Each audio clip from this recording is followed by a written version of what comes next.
It's easy to forget how far the Grand Theft Auto series has come over the years.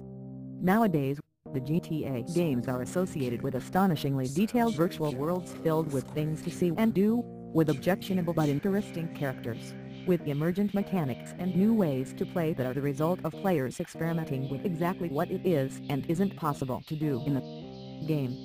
Liberty City, circa 1997. Back in 1997, though, the original Grand Theft Auto was a top-down action game that got its fair share of criticism for having visuals best described as functional rather than impressive, and a difficulty level that went through the roof. Despite its flaws, its solid gameplay captured the imagination of players all over the world, and, as we all know, proved popular enough to spawn numerous sequels, bringing us to the unrecognizable big-budget extravaganza that was released a few weeks back. Michael Daly, original creator of Grand Theft Auto and Lemmings 2, fact fans, still clearly has a degree of attachment to his creation.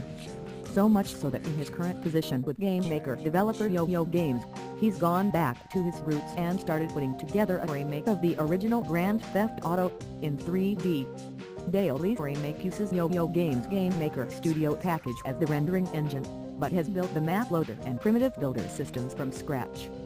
Currently, the engine runs in both HTML5 and WebGL, both of which are pushed in free web technologies at 60 frames per second, a considerable performance increase over the original game.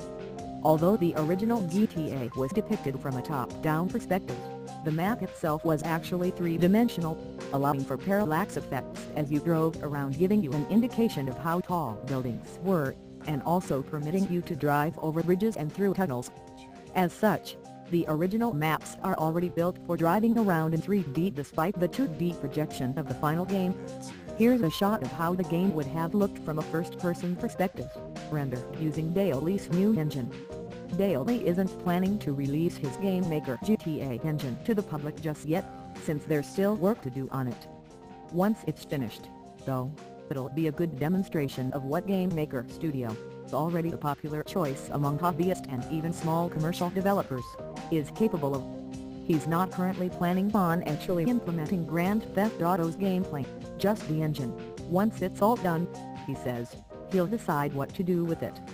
You can follow Daly's progress on development by keeping an eye on his Twitter account, where he's answering questions and posting screenshots.